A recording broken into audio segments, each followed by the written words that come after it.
Si t'es accro au porno et tu veux en sortir, cette vidéo est faite pour toi. Il y a quelques années, j'étais comme toi. J'étais esclave de cette addiction. Tous les soirs, seul dans ma chambre, je me disais que c'était la dernière fois que j'allais rechuter et que le lendemain, j'allais être une nouvelle personne. Mais chaque soir, ça revenait comme une drogue. J'arrivais pas à m'en débarrasser. J'avais zéro rêve, zéro projet, zéro progrès dans ma vie et j'avais même du mal à prier. J'avais honte de prier parce que je me disais que je n'étais même pas digne de m'adresser à Dieu. Puis un jour, j'ai regardé mon reflet dans le miroir et je me suis juré de ne plus jamais rechuter dans cette addiction. Aujourd'hui, je m'adresse à toi qui me regarde, pas comme un coach, mais comme un pote qui a connu la galère et qui en est sorti grâce à Dieu. Dans les prochaines minutes, je vais donner les 5 étapes exactes que j'ai mis en place pour sortir de cette prison. Je te conseille de les écouter jusqu'au bout parce que ça pourra radicalement changer ta vie. J'ai mis mes lunettes d'intello et on est parti. Alors, les 5 étapes pour sortir définitivement de cette addiction. C'est un plan radical pour briser l'addiction, retrouver ton énergie masculine et reprendre le contrôle total de ta vie. C'est pas juste arrêter le porno, mais c'est vraiment reprendre le contrôle de ta vie totale et bâtir un empire et devenir la meilleure version de toi-même. La première étape, c'est la prise de conscience radicale. J'aime bien donner cet exemple aux personnes que j'accompagne. C'est de savoir que si toi-même, tu ne te rends pas compte que tu es malade, tu n'iras pas chez le médecin pour te faire soigner. Il faut que tu prennes conscience que tu es malade pour après prendre rendez-vous chez le médecin, y aller et te faire soigner. C'est pas le médecin qui va venir à toi, c'est toi quand tu auras pris conscience qui va chez le médecin. Là, dans cette situation, c'est la même chose. Il faut que tu prennes conscience que tu as un problème, parce que si tu ne prends pas conscience que le porno, c'est un problème et que tu as un problème, tu ne pourras pas justement trouver des solutions pour te guérir, pour te soigner. Il faut que tu arrêtes de minimiser cette addiction. Cette addiction, elle touche des millions et des millions d'hommes sur cette terre. Rien qu'aux États-Unis, 100 millions d'hommes vont sur des films pornographiques par mois. Aux États-Unis, ils sont à peu près 400 millions. 100 millions d'hommes vont sur des films pornographiques par mois. Pour dire que t'es pas le seul, mais c'est quelque chose, c'est un fléau. Tant que tu dis que ce n'est pas grave, tu restes prisonnier de cette addiction. Le porno, ce n'est pas un loisir, c'est un poison qui détruit ta vie, mais en silence. C'est pas comme la drogue ou l'alcool, tu vois les effets directement sur ton corps. Le porno, c'est petit à petit, ça te vole ton avenir, ta vie, ta spiritualité, ton mental, ton physique, mais petit à petit, et tu le sens pas venir. C'est ça qui le rend dangereux en fait. Ton cerveau, il est reprogrammé. En gros, ton cerveau est sexualisé. Tu ne cherches plus une partenaire, tu cherches une dose. Tu es devenu un spectateur passif de ta propre sexualité. Le fait d'être accro à cette addiction, ça va te pousser, ton cerveau va te pousser toujours à aller vers le porno, vers les films pour adultes, plutôt que de créer une vraie relation avec des femmes dans la vraie vie. Parce que pour lui, c'est beaucoup plus facile et il y a beaucoup moins de risques de regarder des films plutôt que d'aller aborder des femmes dans la rue, créer une relation, être vulnérable, potentiellement tu peux te faire rejeter, etc. et tout. Il y a beaucoup trop de contraintes de trucs négatifs et lui, il n'aime pas trop ça ton cerveau, donc directement, il va te pousser vers quelque chose de plus simple. Pourquoi courir 10 kilomètres pour aller d'un point A à un point B alors qu'il peut juste te pousser à réserver une course sur Uber pour pouvoir justement aller là où tu dois aller. Ton cerveau, il va toujours réfléchir à la chose la plus simple. Et les conséquences sont réelles dans ta vie. Tu as une perte d'énergie, manque de focus, une honte sociale, un dysfonctionnement sexuel avec les femmes réel. Le cerveau ne fait pas la différence entre un écran et une vraie femme. Ce qui veut dire que quand tu regardes tes films pour adultes, tu vas chercher les femmes du haut du panier, le top modèle. Et dans la vraie vie, quand tu vas vouloir justement avoir des rapports avec une femme, bah, ton cerveau il va se dire, d'habitude, j'ai des top modèles. Pourquoi là, c'est pas une top modèle? Donc du coup, tu seras pas, tu vas pas être en érection si tu veux, parce que ton cerveau il aura du mal à être en érection parce qu'il n'est pas habitué à ce type de femme là. Il est habitué à avoir des femmes 10 sur 10 top modèles. Parce que ton cerveau ne fait pas la différence entre ton téléphone et la vraie femme, et la vraie femme dans la vraie vie. Tu vois ce que je veux dire? Il faut que tu brises le déni. Admettre que tu es accro, admettre que le porno détruit ta vie, admettre que tu perds beaucoup de choses, tu rates beaucoup d'opportunités, tu n'es pas devenu la personne que tu veux être parce que tu es encore dans cette addiction. Je l'ai vécu et je sais de quoi je parle. Ce n'est pas une faiblesse de reconnaître que tu es accro, c'est le chemin vers la guérison. Et c'est ce que je t'ai dit au début. Si tu ne reconnais pas que tu as un problème, tu ne pourras pas te soigner et potentiellement guérir. Mais si tu reconnais, ça sera beaucoup plus facile après de guérir. Donc ça, c'est la première étape. Prends conscience que tu as un problème. La Bible dit dans Jean 8, verset 32, vous connaîtrez la vérité et la vérité vous rendra libre. Tant que tu te mens à toi-même, tu ne seras jamais libre. Une fois que tu diras la vérité, tu seras libre. La deuxième étape, c'est d'identifier ton élément déclencheur principal. Alors, tu peux avoir plusieurs éléments déclencheurs, mais tu en as forcément un qui est le principal, qui est souvent récurrent. Moi, c'était les réseaux sociaux et les films et les séries. Ça peut être autre chose, ça peut être ton téléphone portable, ça peut être les femmes que tu vois dans la rue, je sais pas, peu importe. Il faut que tu mettes et tu identifies ton ou tes éléments déclencheurs principaux. Parce qu'en réalité, ce n'est pas du sexe que tu cherches une évasion. Tu regardes du porno pour combler un vide émotionnel, ennui, solitude, stress ou tristesse. Et ça, c'est réel. La majorité, 95% des personnes qui sont accros aux films pour adultes, ils sont accros à ça parce qu'ils veulent fuir quelque chose. Et je donne souvent cet exemple en vidéo. Une personne qui est accro à l'alcool, il boit de l'alcool pour oublier ses problèmes, pour oublier sa vie de merde, pour oublier son stress, pour oublier sa fatigue. Il fuit quelque chose. Bah, c'est pareil avec cette addiction aux films pour adultes. Quand tu consommes énormément de cette chose-là, c'est parce que tu fuis quelque chose. Tu as un problème que tu dois régler, mais tu veux pas le régler, tu veux pas y faire face, tu veux pas trouver la solution et tu fuis. C'est une fuite, c'est l'évitement en fait. Tu évites le problème, tu évites vraiment de penser à ça. Fais-toi une liste de tous tes déclencheurs. Est-ce que c'est Instagram, l'ennui le dimanche soir, la fatigue après le travail? Identifie précisément ce qui te fait rechuter. Encore une fois, c'est un gros travail que tu dois faire. C'est ce que je fais avec mes clients. Mais il faut que tu identifies ça en fait. Tant que tu n'as pas identifié qu'est-ce qui te fait rechuter, tu ne pourras pas combattre cette chose. Sans diagnostic, il n'y a pas de remède. Quand tu vas chez le médecin, il t'analyse et après il pose un diagnostic en disant que tu as de la fièvre et tu es prescrit un médicament. Toi aussi, tu dois faire pareil. Analyse ta situation, regarde les déclencheurs, tu fais tout justement pour ne pas tomber dans ce déclencheur-là, pour pas que ça active ta rechute. Tu ne peux pas arrêter le porno si tu ne comprends pas pourquoi tu y retournes à chaque fois. C'est réel. On ne peut pas améliorer ce qu'on ne mesure pas. Il faut que tu saches qu'est-ce qui te fait rechuter, quelle est la cause, le déclencheur. Il faut que tu l'identifies. Donc là, on a vu qu'il faut déjà prendre conscience de ton problème, après identifier qu'est-ce qui te fait rechuter dans ton élément déclencheur. La troisième chose, ça va être de mettre des barrières claires pour ne pas rechuter. Donc, une fois que tu as identifié ton déclencheur, il faut que tu mets des barrières, du coup, pour ne pas justement rechuter. Identifie tes déclencheurs et supprime-les. Ne négocie pas avec ta faiblesse. Beaucoup de gens, même en call, me disent, oui, je vais essayer de réduire les réseaux sociaux, je vais essayer de réduire les films et les séries. Avec cette addiction, il n'y a pas de je vais réduire. Tu dois supprimer. C'est dur, ça te met dans l'inconfort. La Bible dit, tu peux pas avoir de la gloire sans sacrifice. Si tu veux superformer, être riche, être célèbre, être beau, être fort dans ton sport, etc., tu dois forcément sacrifier une ou plusieurs choses. Tu ne peux pas obtenir quelque chose sans avoir rien laissé sur la table. Donc, si tu veux sortir cette addiction, il faut que tu sacrifies, tu te mets dans l'inconfort. Donc, tu dois supprimer tout ce qui te fait rechuter. Moi, par exemple, à l'époque, j'avais installé des bloqueurs, c'est ce que j'ai mis ici, installer des bloqueurs sur les applications. J'avais mis un code hyper compliqué, j'avais même donné à ma mère. Mais là, aujourd'hui, elle sait même pas c'est où, mais du coup, au moins, j'étais sûr que j'allais pas aller sur les réseaux sociaux. J'allais pas aller regarder des films sur les Netflix et tout ça. J'allais pas aller sur les films pour adultes. J'ai tout bloqué avec un bloqueur. Du coup, j'avais pas accès à tout ça. Mets des filtres, confie ton code à un proche de confiance, rends l'accès difficile, voire même impossible à tout ce qui te fait rechuter. Il faut que tu essayes de sanctuariser ta chambre. Moi, aujourd'hui, jusqu'à aujourd'hui, alors que ça fait des années que je l'ai pas fait, je ne dors pas avec mon téléphone portable dans ma chambre. Je le laisse toujours dans le salon, dans le couloir, et je vais directement dans ma chambre sans mon téléphone portable.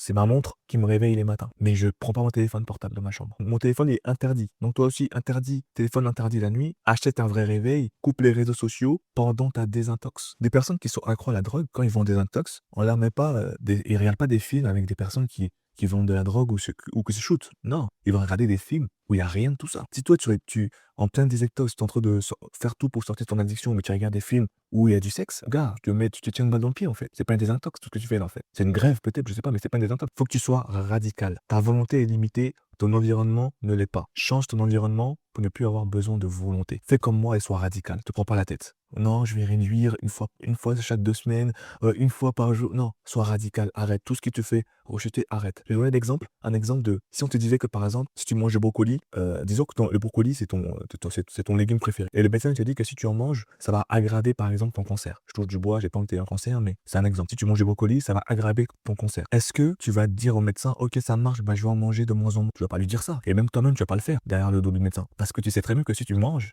ça va aggraver ta maladie. Même si tu le manges de temps en temps, ça va aggraver ta maladie. Qu'est-ce que tu vas faire? Tu vas le supprimer de tes repas. Bah, c'est la même chose avec cette addiction. Supprime les déclencheurs. Il n'y a pas à négocier. La Bible dit, si ton œil te fait tomber, te fait rechuter, arrache-le. Traduction, tu vas pas arracher ton œil. Mais s'il y a quelque chose qui t'empêche d'avancer, supprime-le, mets-le de côté et avance. On a vu que la première étape, c'est de prendre conscience de ton problème, de ton addiction. La deuxième étape, c'est d'identifier ton déclencheur. La troisième étape, de supprimer et de mettre des choses pour supprimer tes déclencheurs, pour ne pas rechuter. La quatrième étape, c'est de remplir le vide spirituellement et physiquement. Spirituellement, c'est te reconnecter à Dieu, reconnecter à une divinité, peu importe, mais te reconnecter à Dieu. Même si tu as honte, dis simplement, je suis faible, je veux changer, juste 2 minutes par jour, et au fur et à mesure, tu vas augmenter la cadence. Mais il est important que tu te reconnectes avec quelque chose de beaucoup plus grand que toi. Tu dois aussi prendre soin de ton physique. Le corps qui bouge, c'est l'esprit qui suit. Sport, marche, sac de frappe, douche froide. Utilise ton énergie pour évacuer la tension plutôt que pour la consommer et regarder des films paradiques pendant 30 secondes et bousiller ton énergie pour 2, 3 jours. On néglige le physique, mais c'est hyper important. Il faut que tu brises aussi l'isolement. La solitude est l'allié du porno. Trouve un partenaire de responsabilité, un ami ou un groupe et parler. Parler va tuer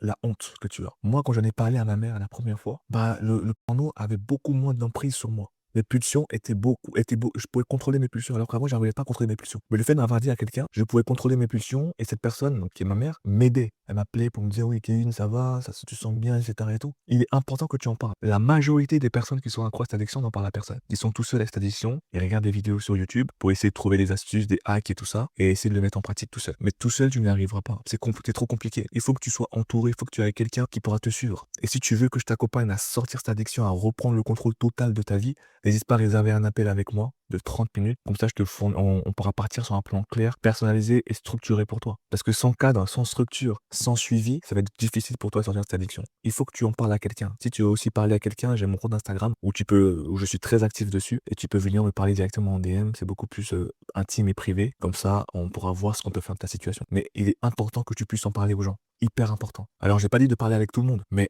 prends une personne de confiance, parle-lui pour que cette personne puisse t'aider. Ça peut être Dieu, ça peut être ton pasteur, ça peut être ta mère, ton père, peu importe, mais pas avec une personne de confiance comme tu as confiance à 100% qui pourra t'aider. Il faut aussi que tu aies une bonne routine. Éteins les écrans 1 heure avant d'aller dormir. Ah, par exemple, à partir de 22 h, tu ne touches pas ton téléphone portable, tu ne regardes plus la télévision, tu ne touches plus un écran. Remplace le scroll infini par de la lecture ou de la discussion. Dors pour récupérer et pas pour fuir. Les gars, il faut que tu appliques ça. Remplis le vide. On dit souvent que la nature a horreur du vide. Si tu enlèves le porno, la masturbation de ta vie, dans ton planning, il y aura beaucoup de trous, beaucoup de place, beaucoup de temps que tu pourras allouer à autre chose. Et si tu ne remplaces pas par une autre chose, bah ton cerveau, en fait, il va te pousser vers le porno, vers ce que tu faisais avant. Tu deviens ce que tu tolères. Tant que tu acceptes les mauvaises habitudes, elles vont rester. Il faut pas tolérer les mauvaises habitudes. Parce que au bout d'un moment, le porno devient une mauvaise habitude. Au début, c'est juste une addiction. Et après, ça devient une habitude. La manière, tu vas te brosser le matin, tu vas te laver ou tu t'habilles, c'est une habitude de faire ça. Pour toi, c'est normal. T'as même pas besoin de regarder comment tu fais pour t'habiller, tu le fais instinctivement. Bah, c'est pareil avec le porno.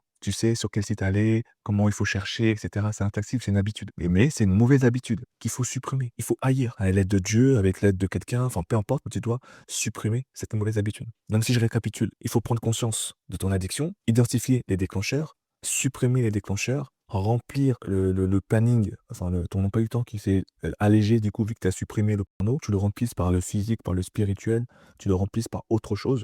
Sinon, tu vas y retourner. Et la 5e et dernière chose à faire, c'est de reprendre le contrôle de ta vie. Mon coaching est plus axé sur être un homme, reprendre ton énergie masculine, ton identité, bâtir un empire, construire tes projets, atteindre tes objectifs. Parce que le porno, c'est juste la conséquence de ta vie. C'est juste un symptôme, ce n'est pas la vraie cause. Engage-toi sur 3 mois sans pornographie. C'est le temps nécessaire pour redémarrer ton cerveau et briser les circuits d'addiction. 90 jours, c'est bien. Après, il y a d'autres qui le font beaucoup moins. J'ai accompagné 2 personnes, moi, qui l'ont fait en beaucoup moins de temps. Après, eux, ils étaient vraiment engagés. Mais en l'occurrence, 90 jours, c'est la norme pour tout le monde. En 90 jours, tu peux justement briser ces circuits, désexualiser ton cerveau et reprendre total le contrôle de ta vie. Il faut que tu construises, ne pas subir. Le porno t'a rendu passif et t'a rendu spectateur de ta propre vie. Reprends le contrôle, le rôle principal. Lance un projet, apprends une compétence, bâtis ton corps, mais fais quelque chose dont tu seras fier demain. Un homme, quelqu'un qui a une énergie masculine, c'est quelqu'un qui aime bien conquérir, qui aime bien dominer son environnement, qui aime bien bâtir des choses. Je pense pas que tu t'aimerais mourir en n'ayant rien bâti. Je pense pas. En tout cas, j'espère pas pour toi. Trouve une mission qui te passionne, plus que tes pulsions. Quand tu es occupé à bâtir ton avenir, tu n'as pas le temps de le détruire. Un homme qui est riche, un homme qui a toutes les femmes qu'il veut, un homme qui peut s'acheter tout ce qu'il veut, un homme qui est en bonne santé et que sa famille est en bonne santé, il n'aura aucune envie de repartir dans le porno. Parce qu'il ne va pas voir l'intérêt de repartir là-dedans en sachant qu'il a tout ce qu'il possède. En sachant qu'il a tout ce qu'il veut, pardon. Pourquoi repartir en derrière alors que tout ce qu'un être humain veut,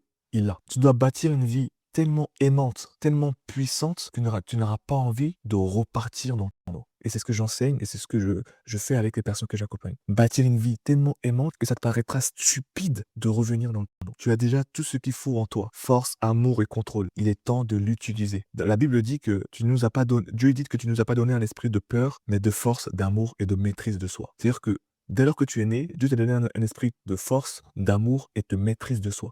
La maîtrise de soi, tu l'as déjà en toi. La maîtrise de soi, Dieu te l'a déjà donné. avant que tu naisses, tu l'avais déjà. Donc tu n'as pas d'excuse en disant que oui, non, c'est plus fort que moi, c'est difficile, j'arrive pas. Tu l'as déjà la maîtrise de soi. Tu l'as déjà en toi. À toi maintenant de l'activer. C'est comme quelqu'un qui a le chauffage dans sa voiture. Le chauffage va pas se déclencher tout seul quand il fait froid. À toi de l'activer, d'appuyer sur le bouton pour l'activer. Bah toi, c'est pareil. C'est la maîtrise de soi, tu l'as en toi. La force, tu l'as en toi. À toi de l'activer. T'appuies sur le bouton et de l'activer. Comment tu te sentirais si une personne que tu apprécies, ton père et ta mère, ou peu importe, te voyaient faire ce que tu fais tous les soirs? Qu'est-ce que ça te ferait? Pose-toi cette question-là avant de rechuter. Parce que tu penses que tu es tout seul dans ta chambre quand tu le fais. Mais en réalité, il y a des gens qui te regardent, des esprits qui te regardent. T'es pas tout seul dans ta chambre. Crois-moi. La conclusion de tout ça, c'est faut que tu passes à l'action. Et maintenant. Élimine les éléments déclencheurs. Installe des barrières. Planifie ta semaine. Fixe-toi des objectifs sur 90 jours. J'ai un accompagnement justement qui accompagne les personnes justement à sortir de cette addiction, mais surtout à reprendre le contrôle de leur vie, de leur identité d'homme, à bâtir des empires, à être la meilleure version d'eux-mêmes. Si tu veux faire partie de ces personnes-là, des hommes qui reprennent le contrôle, qui arrêtent d'écouter les story time des gens sur les réseaux sociaux, t'arrêtes d'écouter de la politique et tout ça, parce que la politique, c'est ces personnes-là qui nous gouvernent. Donc du coup, t'arrêtes d'écouter ça, tu te concentres sur tes objectifs, sur ta mission que Dieu t'a donnée. Si tu veux vraiment être un mec sérieux comme ça, il y a le premier lien dans la description. Réserve un appel avec moi, on va en discuter de ta situation et voir si je pourrais t'aider ou pas en fonction de là où tu en es. Il est important que tu reprennes le contrôle de ta vie avant que à 40 ans, tu te dises ah putain, ce négro avec les lunettes là, il avait raison. J'aurais dû arrêter cette addiction parce que ça m'a détruit. Il sera déjà trop tard. Ne fais pas les mêmes erreurs que moi que j'ai faites auparavant. OK? Surtout, ne sois pas celui que le système a programmé, sois celui que Dieu a créé.